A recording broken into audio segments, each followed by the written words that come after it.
Assalamualaikum warahmatullahi wabarakatuh. Perkenalkan, nama saya Karisma Serli dengan NIM 2248201095.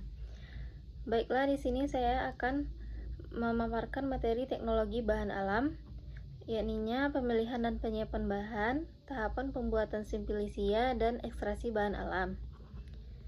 Definisi bahan alam sendiri dikemukakan oleh Samuelson 1999, mendefinisikan natural product sebagai produk yang dihasilkan oleh alam yang meliputi yang pertama yaitu organisme yang terdapat pada tumbuhan, hewan, dan mikroorganisme yang telah diproses secara sederhana. Yang kedua, bagian dari organisme, yakni daun, bunga, atau organ tertentu dari hewan. Yang ketiga, ekstrak dari organisme atau bagian dari organisme.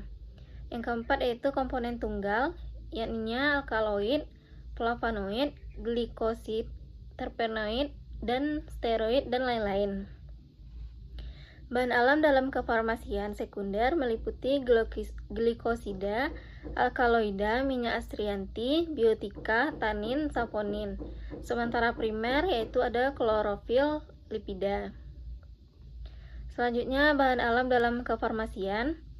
Pangan fungsional yakni pangan olahan yang mengandung satu atau lebih komponen fungsional atau bioaktif kompon yang berdasarkan kajian ilmiah, yaitu pembuktian uji klinis, benar-benar mempunyai fungsi fisiologis yang terbukti bermanfaat bagi kesehatan serta dapat dipertanggungjawabkan. Yang kedua yaitu obat tradisional, bahan atau ramuan berupa tumbuhan atau bagian dari hewan, mineral atau campuran dari bahan-bahan tersebut yang digunakan secara turun-temurun untuk pengobatan. Contohnya jamu, UHT, fitofarmaka. Yang ketiga yaitu kosmetika. Setiap bahan atau sediaan yang dimaksudkan untuk digunakan pada seluruh bagian luar tubuh manusia atau epidermis, rambut, kuku, dan organ genital bagian luar, atau gigi dan membran mukosa di sekitar mulut, terutama untuk membersihkan, melindungi, atau memelihara tubuh pada kondisi baik. Selanjutnya yaitu pemilihan bahan alam. Pemilihan bahan alam sendiri ada beberapa cara. Yang pertama, identifikasi spesies terlebih dahulu, yakni seleksi spesies, menentukan jenis spesies dengan taksonomi yang tepat untuk tujuan penelitian atau penggunaan berdasarkan karakteristik biologis, kandungan kimia, atau nilai ekonomisnya.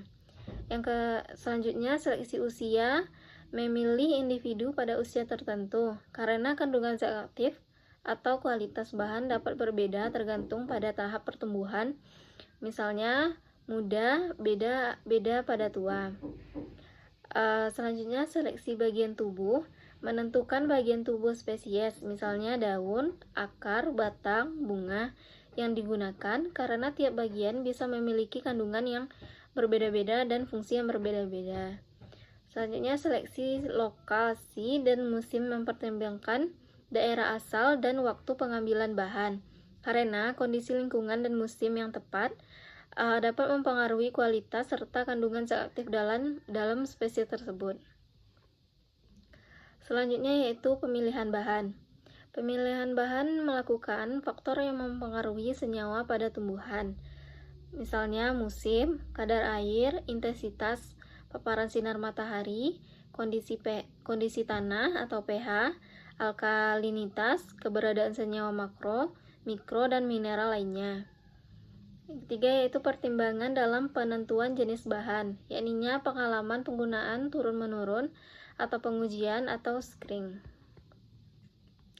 Selanjutnya yaitu penyiapan bahan. Penyiapan bahan dilakukan dengan beberapa cara. Yang pertama, permanen. Bahan baku dapat berupa keseluruhan atau herba atau bagian tertentu saja seperti daun, batang, kulit batang, atau bagian tertentu yang disesuaikan dengan lokasi di mana metabolit sekunder yang menjadi target itu berada pada suatu organisme. Bahan baku harus sehat dan bersih, artinya tidak terkontaminasi dengan penyakit seperti bakteri, jamur, virus, serangga, dan lain-lainnya.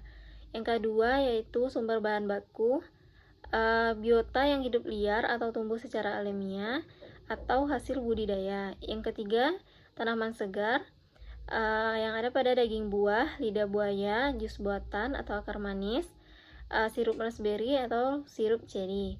Yang keempat, simplicia, infus, rebusan, basah, ataupun ekstrak. Selanjutnya tahapan memperoleh simplicia. Yang pertama ada cara pengumpulan, sortasi basah, pencucian dan perajangan, pengeringan, sortasi kering, pemeriksaan mutu, dan pengepakan dan penyimpanan. Ekstraksi bahan alam selanjutnya yaitu adalah ekstraksi adalah pengambilan senyawa-senyawa metabolit sekunder yang menjadi target untuk dipisahkan dari biomasa atau bagian yang tidak diperlukan karena sifatnya mengganggu baik dalam penyajian maupun karena mengganggu efektivitas khasiat dari bahan aktifnya.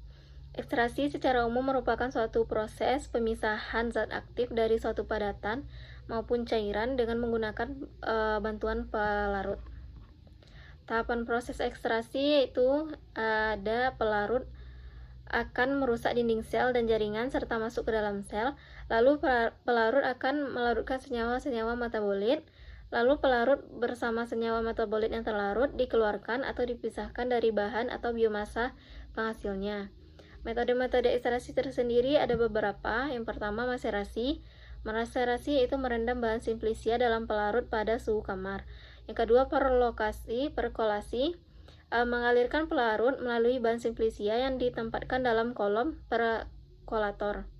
Yang ketiga ekstraksi dengan reflux, memanaskan campuran bahan simplicia dan pelarut dalam labu ekstraksi dapat berlangsung secara terus-menerus. Yang keempat sokletasi dengan cara menggunakan alat soklet. Yang kelima ekstraksi dengan ultrasonika menggunakan gelombang ultrasonik untuk meningkatkan proses ekstraksi. Selanjutnya ekstraksi dengan microwave yaitu meningkatkan proses ekstraksi menggunakan energi microwave. Yang selanjutnya ekstraksi dengan tekanan. Dengan tekanan sendiri yaitu menggunakan tekanan tinggi untuk meningkatkan proses ekstraksi.